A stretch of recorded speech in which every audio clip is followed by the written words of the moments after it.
दगडांवर दिसतील अजूनही तेथल्या टाचा, ओढ्यात तरंगे अजूनही रंग रक्ताचा, क्षितिजावर उडतो अजूनही मेघ मातीचा, अध्यापवीरांनी कुणी वाऱ्यावर गात, वेडात मराठे वीर दौडले साथ, वेडात मराठे वीर दौडले साथ. नमस्कार, मी ऋतुजा. आपल्या शिवरायांबद्दल खूप साऱ्या गोष्टी आहेत, पण आज आपण एक प्रसंग पाहू जो प्रतापराव गुर्जरांबद्दल आहे.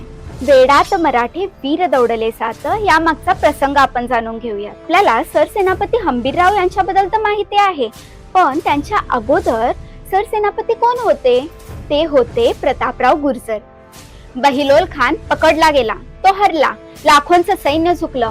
त्याला झुकवणारे दुसरे तिसरे कोणी नसून होते प्रतापराव गुर्जर. प्रतापरावांच्या सैन्याने धूळ चाटवली होती अख्ख्या मुघली सैन्याला. बहिलोल खान शरणार्थी आला प्रतापरावांच्या आणि त्याने अभय मागितलं. प्रतापरावांना त्याची दया आली आणि त्यांनी त्याला अभय दिले. या प्रसंगाबद्दल महाराजांना कळताच महाराज संतापले.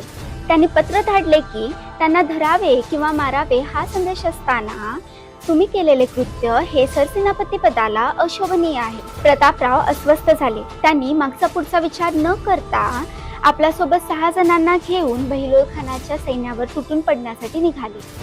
त्यांच्या सोबत होते पिसाजी बल्लाळ, दिपोजी राऊतराव, विठ्ठल पिलाजी अत्रे, कृष्णाजी भास्कर, सिद्धी हिलाल आणि विठोजी.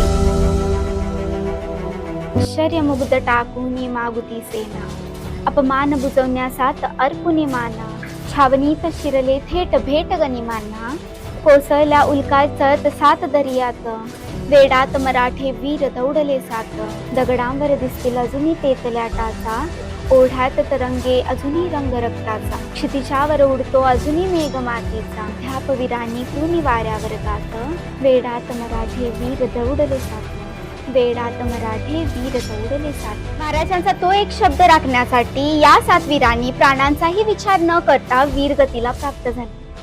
अशा वीर मावळ्यांना सलामी देत मी आपली रजा घेते. आपण पुन्हा भेटू अशाच एका प्रसंगासोबत. जय हिंद, जय शिवराय.